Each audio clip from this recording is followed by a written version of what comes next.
But right now, we want to turn to Senator Roy Blunt of Missouri. He is a member of the Republican Party's Senate leadership team. I spoke with him a little earlier today. He was in Charlotte for the Republican convention. I started by asking him what he thinks President Trump needs to do for the next 4 days. Senator Blunt, thank you very much for joining us. Where do you think this contest stands right now between President Trump and former Vice President Biden? What does the president need to do during this convention?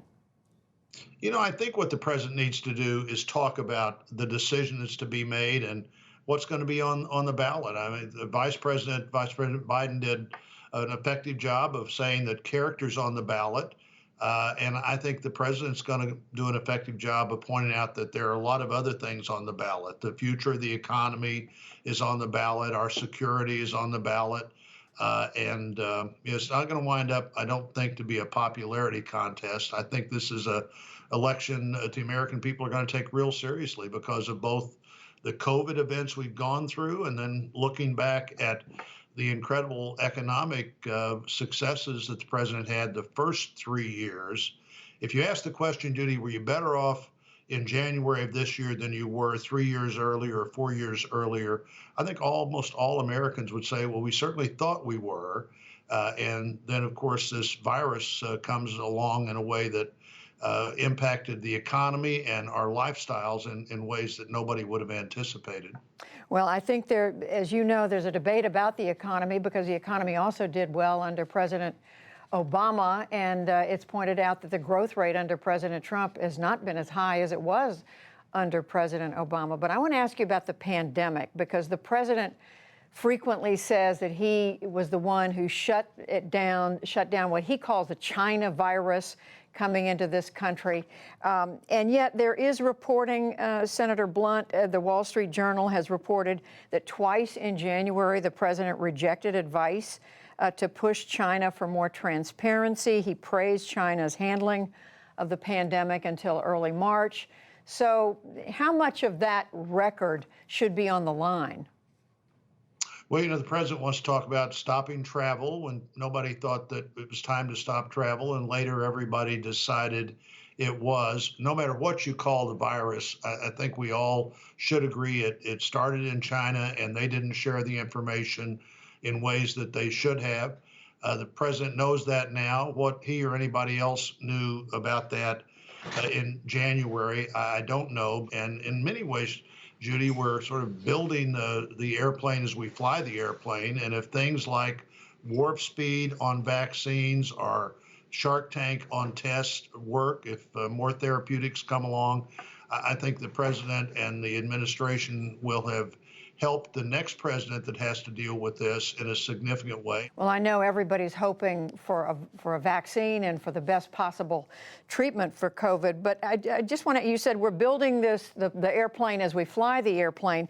At the same time, the United States today has one of the highest death rates from COVID per capita of any country in the world compared to advanced industrialized countries like Germany and South Korea. The United States, again, deaths per capita, cases per capita, much more serious, much worse. So to what extent is the president responsible for that? Well, I don't know if the president's responsible for that. I do think that what the president's done, again, in terms of trying to develop a vaccine and have it available at an early time is a significant reach beyond anywhere we've ever been before. It looks like that's going to work. And I think that's the kind of record that the president's going to be judged on. This is a problem like nobody has seen in 100 years. And I hope we don't see it in 100 years again, and that when these things do arrive, we can take advantage of what we've learned. Two other things I want to ask you about, Senator Blunt. You're a member, of course, of the Senate Select Committee on Intelligence, and so you follow so many of these developments, including the credible reporting that the Russians paid a bounty to the Taliban to kill U.S. troops in Afghanistan. Did it give you pause when it's reported President Trump, over his phone calls, and there have been more than one of them with Vladimir Putin since that information came out, has not raised it with President Putin?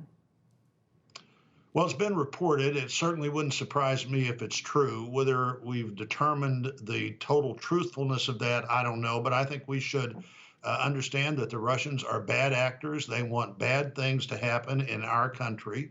And whether that's achieved by interfering with our elections or encouraging our adversaries or in any other way, they're going to do it as long as somebody like Putin is in charge. And this is something that I hope once we have the a case to be made that the president, that the Secretary of State, and others are aggressively pushing back that this is unacceptable. Should the president have raised it with President Putin?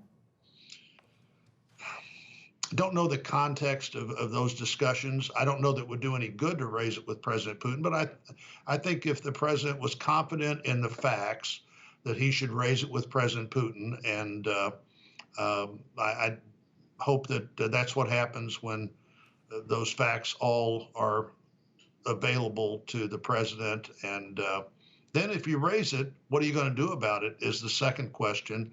And I don't hear anything from the other side about what they do about it. In fact, I didn't hear much from the other side at all about any foreign policy, and not much at their convention about domestic policy. There's quite a bit in their platform about domestic policy. And while the vice president doesn't appear to want to, Vice President Biden doesn't want to seem to embrace all the things in the platform, they are there and they're going to have to be responsible for them.